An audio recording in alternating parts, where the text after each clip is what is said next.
ಇಂದು ಕಂದಾಯ ಇಲಾಖೆಯ ರಾಜಸ್ವ ನಿರೀಕ್ಷಕರ ಕಚೇರಿಗೆ ದಾಳಿ ನಡೆಸಿದ ಉಡುಪಿ ಭ್ರಷ್ಟಾಚಾರ ನಿಗ್ರಹ ದಳದ ಅಧಿಕಾರಿಗಳು ವ್ಯಕ್ತಿಯೊಬ್ಬರಿಂದ 5,000 ರು ಸ್ವೀಕರಿಸುತ್ತಿದ್ದ ಪ್ರಭಾರ ಕಂದಾಯ ನಿರೀಕ್ಷಕ ಭರತ್ ಶೆಟ್ಟಿ ಅವರನ್ನ ನಗದು ಸಹಿತ ವಶಕ್ಕೆ ಪಡೆದುಕೊಂಡಿದ್ದಾರೆ.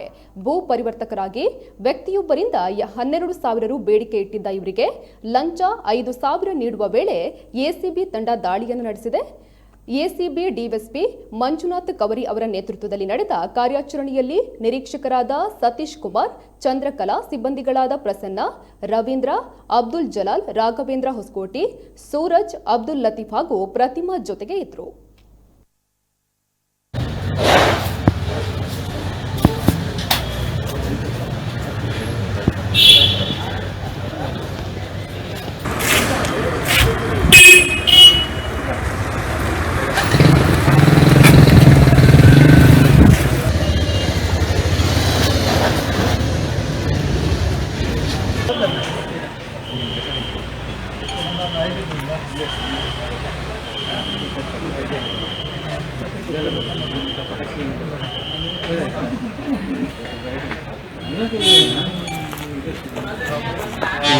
Bala.